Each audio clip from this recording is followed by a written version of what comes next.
this is Steven, and today I wanted to talk to you guys a little bit. So, E3 2017 is coming up pretty darn soon. It's right around the corner. It's like literally next week. Literally. And, it's always this big old event each year where, all the game companies get together and show off their new things. Say, hey, we got some cool stuff coming out soon. And all the fans are like, oh, yay, games. And, it's a big, it's kind of a big deal, but it's kind of grown. I mean, the concept of E3 has, E3 itself has grown, but the concept of E3 has also grown to where it's like, it's gone so big that companies kind of do their own thing a little bit more than they used to. And Nintendo especially has always kind of, done their own thing where they're always, doing their Nintendo Directs throughout the year. So there's less of a focus on E3. However, Nintendo always manages to kind of, surprise people. So I'm really especially excited for Nintendo because that's just how I am. The games I like, I love Nintendo games. I grew up with Nintendo, and Nintendo has consistently been one of those companies that they release so many good games throughout the year.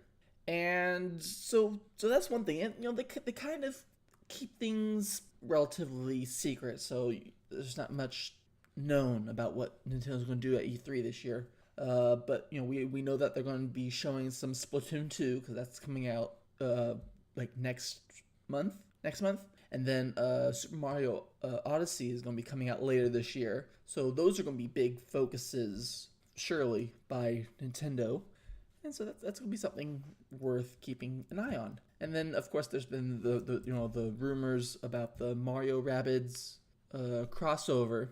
And I have some things to say about Rabbids, but I actually would be kind of looking forward to seeing a Super Mario Rabbids crossover game because I think it's been a while since a new Rabbids game came out.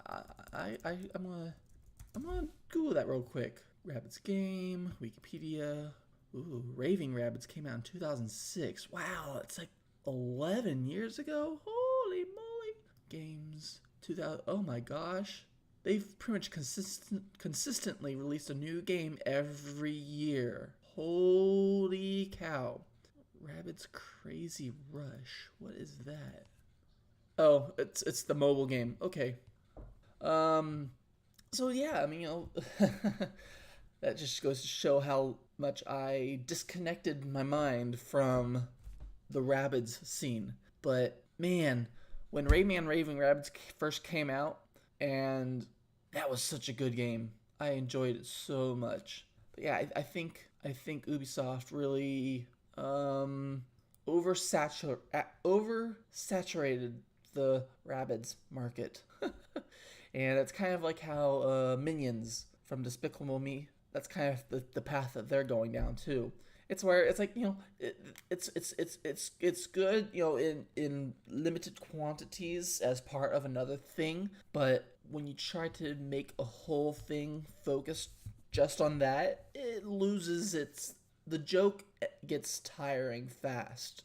And that's kind of how I feel about the Rabbids, is that they're lovely in small quantities.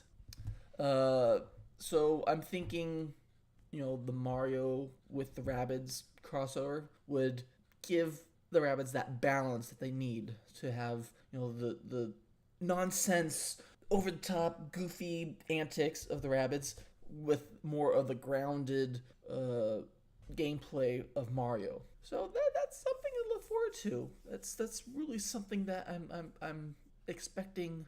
Not expecting, but I'm anticipating to be surprised at, because little is known about it so far, and they haven't really officially announced it. But then they kind of there's been enough rumors and leaks too, where it's like, yeah, everybody knows that it's happening.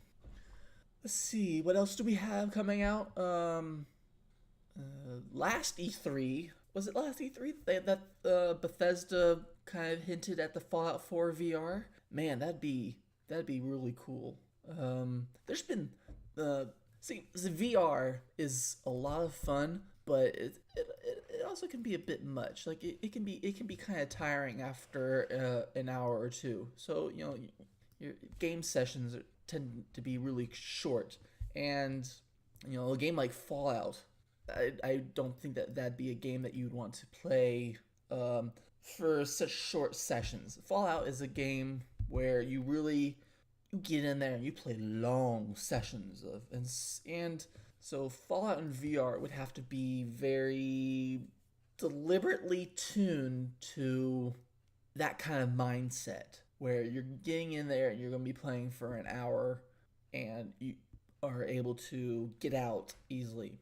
I recently played a puzzle game called Form, and I really, really liked it. You can find the video of that on my channel. And that game was about an hour and a half long. Not a super long game, but it was a self-contained experience, and I really enjoyed it. So I would want Fallout in VR to be like that, not necessarily only an hour and a half. I mean, but maybe kind of an experience from the Fallout 4 universe rather than here's the whole game in VR. So that's Fallout 4 VR that we're probably expecting to be shown at E3. Some other games that are known to be coming out soon. Destiny 2, that's coming out in September-ish? I can Google it real quick. Yep, September 8th. So that's going to be shown off and trying to hype it up a little bit. The Crew 2, I really like The Crew. Racing games are so troublesome. Like it's really difficult to find a really good car driving racing game. Like I used to love the Need for Speed games, but I think more of the recent games have just missed something that really captivated me. But the crew kind of had that good balance where you're just you're chilling, you can drive, you can explore the map, as you drive around and visit new places, more of the map expands, and then you can see events and you can drive to the event and start playing the event, or you can just jump to the event straight from the map. I thought it was a really nice balance of different ideas. And it's just the controls, especially the controls. It has good controls. Many racing games kind of lack in controls. I think I like more of the open world racing games rather than the circuit-based racing games. When it comes to circuit-based driving, I prefer kart stuff like Mario Kart. But like the drag racing and what game am I thinking of? Am I thinking of Dirt? I might be thinking of Dirt. The Dirt games where they're like based on like a set track. They look really, really good, but it's just I'm not able to get into that kind of driving mentality where you're constantly bumping into other people and trying to go in little loops on a set course. I don't know. But Dirt 4 just came out like today, I think. So, I might take a peek at some videos of that and see how that is. But, hey, I like racing games. So yeah, The Crew. I like The Crew, and so I'm interested in seeing what they could do for The Crew 2. I don't know what they could do with The Crew 2 that would put The Crew 2 at a significant advantage over The Crew 1. Like, you would really... If all you're doing is taking... well, here's the map of the US, and then we're just putting new events in there. And it's like... It's just basically the same as the original game. So, I hope that they don't base The Crew 2 in the United States. I think that would be the only way that they could really significantly make the game interesting enough to warrant a sequel. Like, set it in Europe. That'd be cool. Another good racing game that I was playing is Forza Horizon 3. Yeah, I liked that. It has that open world aspect where you can drive anywhere, pick at whatever events that you want to pick. So that was really fun. I mentioned Destiny 2 is coming out. I didn't really get into Destiny 1 like I wanted to, but I just end up not. But I'm interested in Destiny 2, especially since it's going to be released on the PC, and that's where I do the majority of my gaming is on the PC on Windows. It's just more convenient for me, and I feel like I'm able to better control a game with a mouse and keyboard compared to a controller. Some people might prefer using a controller for games, but I think for racing games, a controller would be better. But for like first person shooting kind of games, that is really where a mouse and keyboard feels more comfortable. And so that's where Destiny 2 comes into play. Let's see what else is coming out.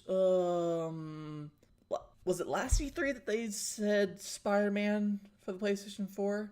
So there's gonna be a new Spider-Man game. Hopefully they show more of that at E3 and maybe even give a release date, because that'd be fun. That'd be a lot of fun. A really good modern Spider-Man game, flying through a city, that'd be a lot of fun. I think I remember playing a Spider-Man game in the past. Not the one on the PlayStation 2. But why do I remember a Spider-Man game? Anyway, that's not important. What else is coming out? Oh, Sea of Thieves. That looks like an interesting game where everybody is cooperating on pirate ships and whatnot. What else do we have coming up? Doopity doop doop doop. Oh, Cuphead. Man, that seems like it was announced so long ago. I hope that they actually give a release date for it, like a firm release date. Like, here it is. It's coming out next week. Enjoy, because it looks like a really cool game, and the visual aspect of it, the old classic Disney kind of look to it really is effective, I think. And I know Bendy and the Ink Machine came out recently, and that kind of tried to have the same kind of, not necessarily the same aesthetic, but kind of the same character coming from, not the same gameplay, but just the actual character of Bendy have that, old Mickey Mouse kind of look to it. And then, the other game that I'm hoping will make an appearance at E3 is Mega Cure, where it's this 4D puzzle platform kind of game, and man, the game looks so good, and I want it so badly. They recently came out with a little mobile game called 4D Toys, which uses that concept of 4D and experimenting and playing around and seeing how objects interact and react and move in a 4D space, theoretically 4D space, and it really cool. So I'm looking forward to the full game. Let's see what else is coming out. Detroit Become Human. That looks like an interesting game. Wild. Let's see. I wrote down Wild, but I don't remember what it's about. Game. Open World Survivor Adventure. So it's a little outside of my usual wheelhouse of games, but looks like it might be interesting. But then again, I would probably be better spent playing Horizon Zero Dawn, because I still have that game on my list of games to play. Oh well, my list of games ever increasing. Alright, so let's see. Final Fantasy VII Remake. That was announced a while back, and I think they announced it way too early, because it from what it sounds like there's not any actual progress on making the game. Like they announced it even before they started making it. That's what it sounds like. Because recently they announced, well, not announced, but some job openings about where they were looking for people to make the game. It's like, I think you should be like in the process of making the game before you start looking for people to make the game. I'm just saying. Similar to Beyond Good and Evil 2. Oh my gosh. That's kind of like, Beyond Good and Evil 2 is kind of the modern Duke Nukem Forever, where like everybody is talking about it, everybody wants to see it, everybody is expecting it to come out or be talked about, and they keep saying, yeah, it's still gonna be made, and it just takes forever to come out. I was never really interested in Duke Nukem games, and I know a lot of people were unsatisfied with Duke Nukem Forever when it finally came out. So that's why I'm kind of hesitant to think about Beyond Good and Evil 2. I loved the original Beyond Good and Evil, and I would love for there to be a sequel. And they keep randomly kind of saying, yeah, there's a sequel. We're making a sequel. We're in the middle of making the sequel.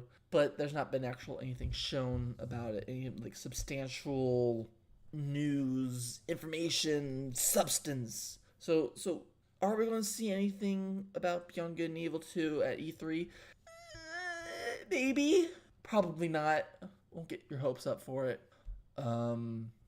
It's one of those games where it's like, I would rather them take their time and make a good game rather than, fart out something and everybody be disappointed in. And that's kind of, I think they understand that too. I think they understand that it'd be better, like, even though it's already been such a long time since they've kind of, basically announced it, it'd be better for them to just take the time and actually make a good game. Because there's been plenty of games that went through that development hell and ended up being disappointing. So people should know better than to fart out a game just to say, there it is, it's done, happy now. No. I think that's kind of where Valve is right now. It's where everybody makes fun of Half-Life 3 confirmed. At this point, Valve always works on their own time. That's where Valve time comes in play. And I think Valve understands that even though there's so much hype and internet meme about Half-Life 3 or Half-Life 2 Episode 3, whatever they want to call it, they're in a difficult situation because they can, everybody wants to see Half-Life 3 come out, but I think Valve understands this. I think Valve understands it, where no matter how long they take to make the game, they can make it as good as possible and be proud of what they release. At this point, people are still going to be very negative about it. It's just one of those things, man. It's the internet. People are going to be unhappy with whatever comes out of Half-Life 3. I hope that they would be able to make a good game. I'm not really into the Half-Life series, but I think I want Half-Life 3 to exist, and I want it to be a good game for the benefit of the people who really like the Half-Life series. So I understand how Valve would be in a tough situation where at this point it's been hinted at for so long that pretty much whatever they do, we're not going to be happy with. But I really hope that they are able to make something that people are happy with, because I like Valve. I think that they make good games, and I don't know. It's a tough situation. I kind of lost my train of thought. This was supposed to be just about E3. I do not expect there to be any Half-Life news at E3. Nope. Anyway, it's only, it kind of giving you just, ramble on a little bit for about games in E3 and what might come, what might not come. I'm excited one way or another about what we think we know, and especially about what we don't know, because that is the big thing, is that the things that the companies have managed to keep secret and will announce at E3, and the hidden gems, the things that I might not know about, like maybe other people know about some games that are coming out and I've just not known about them. So seeing the press conferences, it's going to be really exciting to hear about all the games and see the games. Be hyped about games, because games are fun. You should play a game. If there's a game that you know about that I should be looking at, let me know in the comments section below. Tell me what games to play or to look at, or that you're excited about for E3. Tell me. I went to E3 last year. I did. I went to check out Legend of Zelda Breath of the Wild, and man, that was such a good experience, being able to go into the Nintendo booth and seeing it all decked out with the Breath of the Wild Legend of Zelda atmosphere. That was a lot of fun. And then, even going around and seeing the other companies' booths and games, it was kind of neat. I wish I would have spent more time in the other presenting hall, but it can be a little bit overwhelming, just how many people are there. And everywhere you look, there's crowds of people and tons of games, and it's like ugh. So I had planned on being there for 2 or 3 days last year, but after the first day, I was like, nah, I'm done. So maybe it's something to experience once, but I think it's a lot more enjoyable to be able to just watch the press conferences at home, because they stream everything nowadays, and there's plenty of all the companies release their trailers onto YouTube nowadays. So YouTube is just, it makes things so much easier to enjoy E3. And so that's what I'm going to be doing. I'm going to be watching everything at home on YouTube, and then I will bring to you the best things that I find. That's how we do things here. That's how we roll. So yeah, games. Thanks for listening, hanging out with me, and, again, tell me some game stuff in the comments. Let's talk about games. Thanks for listening, and I will see you next video.